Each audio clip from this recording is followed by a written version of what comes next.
Olá, é um prazer ter você aqui. Você está no Theo Reformata Cast. E sim, aqui a teologia reformata sua mente. É isso mesmo! E hoje a gente dá continuidade aos assuntos que já começamos a abordar nos últimos encontros. Exato. Estamos mergulhando capítulo a capítulo no livro Somos Todos Teólogos, do R.C. Sproul, que a gente pronuncia como R.C. Sproul. E o capítulo de hoje ele é bem intenso. Capítulo 17, Anjos e Demônios. Pois é, e para começar, o autor já joga uma história muito curiosa sobre os alunos de faculdade dele. Sim, ele percebeu uma coisa que parece até uma contradição. Quase todos os alunos acreditavam em Deus, sabe? Ou pelo menos numa força superior. Até aí, tudo bem. Mas quando ele perguntava sobre o diabo, sobre um ser maligno, sobrenatural, o silêncio era quase total. Pouquíssimos levavam essa ideia a sério. E o que está por trás disso? Dessa descrença moderna numa figura que é tão central na teologia, mesmo entre gente que acredita no sobrenatural. Então, a investigação dele aponta para uma direção bem interessante. O problema, de certa forma, é a imagem, é a caricatura que se criou. A caricatura? Como assim? Quando os alunos dele pensavam em Satanás, a imagem que vinha na cabeça era aquela... Sabe, um sujeito de macacão vermelho, com chifres, um rabo pontudo e um tridente. Ah, o vilão de desenho animado. Exatamente. Um dos alunos chegou a descrever como uma criatura de aparência ridícula. E vamos combinar, é meio difícil levar a sério uma ameaça cósmica que parece isso, né? Espera um pouco. Então essa imagem que todo mundo conhece, ela não era como as pessoas da Idade Média realmente acreditavam que ele era? Eu sempre pensei o contrário. E essa é a grande ironia que o livro mostra. É justamente o oposto. Na Idade Média, a realidade do diabo era levada muito, mas muito a sério. Ok. As pessoas estavam genuinamente preocupadas com isso, e a teologia da época ensinava que a queda dele foi por orgulho, por querer ser igual a Deus. Então, os teólogos pensaram: qual a melhor arma para atacar o orgulho de alguém? O ridículo, a zombaria. Nossa, então criar essa caricatura, esses desenhos cômicos, era tipo um trash talk teológico. Era uma arma para diminuir ele, para dizer você não é tão assustador assim. Exatamente. Era uma estratégia teológica. Ninguém naquela época acreditava que ele tinha um forcado ou pés de bode, sabe? O problema, como o autor aponta, é que as gerações seguintes viram a caricatura. E perderam o contexto. Perderam o manual de instruções, acharam que a piada era a crença real, e aí todo o peso do conceito se perdeu. Faz todo sentido. E é por isso que o livro faz esse chamado pra gente voltar pras escrituras, né? E ele traz um dado que pra mim foi um choque. Ah, eu sei qual é. Esse dado realmente faz a gente parar pra pensar. A palavra grega pra anjo, que é angelas, ela aparece mais vezes no Novo Testamento do que a palavra pra pecado, amartia. E até mais do que a palavra pra amor, a agapel, que é ainda mais impressionante. Isso muda tudo. A gente pensa que os temas centrais são só pecado e amor, mas estatisticamente os anjos estão ali muito presentes. Muda totalmente. Sugere que para os autores bíblicos essa realidade invisível não era um tópico secundário, uma nota de rodapé, era parte central da história. E o livro conecta isso a uma controvérsia bem séria na igreja primitiva, certo? Onde a própria identidade de Jesus estava em jogo. Exatamente. Porque se os anjos são tão importantes, era inevitável que surgissem teorias estranhas. E a principal delas dizia que Jesus era um anjo. Um anjo. Tipo, um ser celestial superpoderoso, mas menos que Deus. Isso, um ser criado.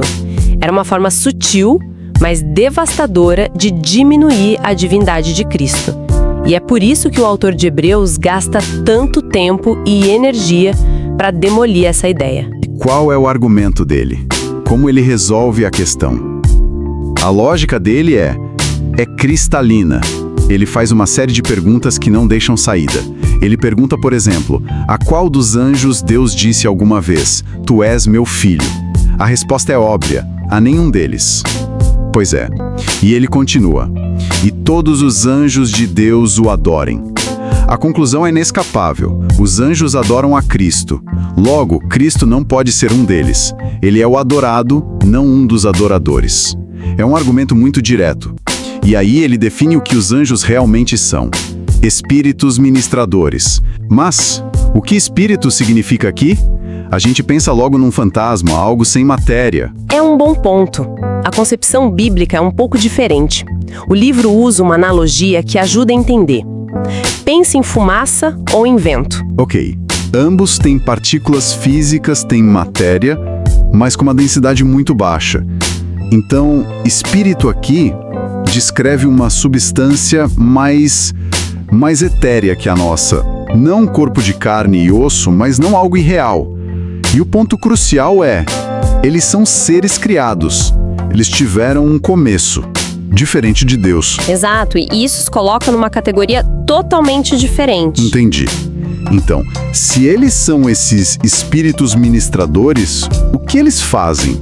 O livro detalha essas funções, né? Sim, e a principal, pode até surpreender. A principal tarefa deles é ministrar na presença imediata de Deus, fazer parte da corte celestial. Então o trabalho principal deles nem é interagir com a gente, mas essa adoração constante. Isso é muito diferente da imagem do anjo da guarda que a gente tem, né? Que parece que só existe pra gente não tropeçar. Exatamente. O foco deles é Deus. A cena mais poderosa disso está em Isaías capítulo 6, quando o profeta vê o trono de Deus. Ele vê os serafins, que são uma ordem de anjos. Isso, uma hierarquia. E eles estão voando, cobrindo o rosto e os pés em reverência e clamando sem parar: Santo, Santo, Santo. Uau! E as outras funções? A segunda função vem direto dessa primeira. Eles servem como mensageiros. A própria palavra grega ângelos significa literalmente mensageiro. Ah, claro. O anjo Gabriel anunciando os nascimentos de João Batista e de Jesus. Isso. E os anjos anunciando o nascimento de Cristo aos pastores. Eles são os portadores das notícias de Deus. Adoração, comunicação e a terceira função é o ministério mais direto, né? A gente vê isso no ministério de Jesus. Sim, ministrar a Jesus e aos santos, aos crentes. No caso de Jesus é claríssimo. Depois da tentação no deserto, os anjos vêm e o servem. Ele também diz que poderia chamar legiões de anjos na sua prisão. Exato. E foram anjos que anunciaram a ressurreição e a ascensão. E esse ministério continua. O autor de Hebreus até diz pra gente ter cuidado com a hospitalidade, porque alguns, sem saber, acolheram anjos. Ok, isso cobre os anjos leais a Deus. Mas essa é só metade da história, né? O livro então fala daqueles que caíram. E é aí que fica difícil achar o equilíbrio. Esse é o equilíbrio teológico mais delicado. E o primeiro grande erro que o livro nos ajuda a evitar é o do dualismo. Dualismo. A ideia de que existem duas forças iguais e opostas. Bem contra o mal, luz contra trevas. Isso. Como se Deus e o diabo fossem dois lados da mesma moeda em uma batalha de igual para igual. O cristianismo rejeita isso com todas as forças. A afirmação mais importante do livro sobre isso é: Satanás não é Deus. Ele não é o oposto de Deus. De jeito nenhum. Ele é uma criatura. Poderoso, perspicaz, mais do que nós, mas infinitamente mais fraco que Deus. E essa distinção é fundamental. Muda tudo. Principalmente quando a gente pensa em coisas como possessão demoníaca, que o livro também aborda. Muda completamente o jogo. Porque se ele é uma criatura limitada e Deus é o Criador Todo-Poderoso, bom, a matemática é outra. O livro cita a 1 João capítulo 4. Maior é aquele que está em vós do que aquele que está no mundo. A lógica é que se alguém é habitado pelo Espírito Santo, o poder de Deus dentro dessa pessoa é superior. Infinitamente superior.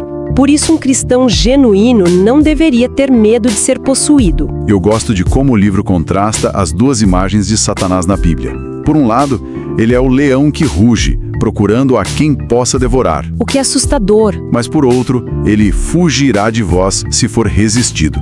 Como essas duas coisas podem ser verdade ao mesmo tempo? Elas são as duas faces da batalha. A imagem do leão que ruge é o reconhecimento de que o perigo é real. Subestimá-lo é tolice. Ok. Mas a imagem do leão que foge, de Tiago, nos mostra a nossa posição de autoridade quando estamos firmes em Deus. O mesmo leão que parece invencível para quem está com medo, vira um covarde diante de um crente que resiste no poder do Espírito. Entendi. O perigo é real, mas a vitória é garantida para quem resiste. E, além dessa tática de leão, o livro fala muito do papel dele como acusador. Sim, e essa talvez seja a arma mais usada dele. Ele é o tentador, claro, que nos leva ao pecado, mas como acusador, o objetivo dele é mais sinistro. Como assim? A acusação dele não quer nos levar ao arrependimento, quer nos levar ao desespero. Ele joga nossos pecados na nossa cara, nos faz sentir sujos, sem esperança, e ao mesmo tempo ele esconde o remédio. Ele grita sobre a doença, mas sussurra pra gente esquecer que existe a cura em Cristo. Exatamente, ele quer que a culpa nos consuma. Isso nos leva ao aviso final do capítulo que pra mim foi a parte mais arrepiante.